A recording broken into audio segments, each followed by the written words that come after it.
हे मानव निर्मित संकट आहे. त्यामुळे देवाचा गावा मी याच्यासाठी करेन की अतिवृष्टीमुळे अनेक शेतकऱ्यांचं नुकसान झालेलं आहे, अनेक ठिकाणी पूल तुटलेला आहे, गावाचा संपर्क तुटला आहे. त्या लोकांना धीर द्यावा आणि त्यांना मदत करण्याची सरकारमध्ये इच्छा तर आहे, ती शक्ती पण द्यावी, हे महत्वाचं आहे. बाकी तर आपण माणसाशी भांडत राहणार, त्याला देवाला काय त्रास द्यायचा आहे.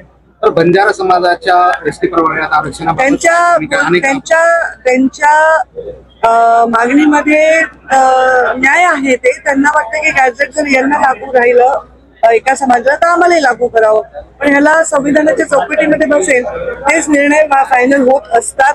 आपल्या महामानव बाबासाहेब आंबेडकरांनी इतकं स्ट्रॉंग संविधान या देशाला दिलंय की कोणी माणूस सामाजिक पद्धतीने मागासलेपणाचा शिकार होऊ नये असं ते बनवलेलं आहे. जे होईल ते आता संविधानिक पद्धतीने होईल. भाषणं आम्ही करणं किंवा कोणी त्याच्यावर स्टेटमेंट करण्याने ते होणार नाही. ते संविधानिक दृष्ट्या बरोबर आहे, ते होणार आहे. पण त्यांचं म्हणणं रास्त आहे, बंजारा समाजाचं म्हणणं रास्त आहे. मला संधी द्या अशी मागणी धनंजय मुंडे यांनी केली. योग्य संधी देऊ. मग ते दोघं एकमेकांना बोलल्यावर मी काय बोलू त्याच्यात? धनंजय मुंडे काय बोलतो माहित नाही.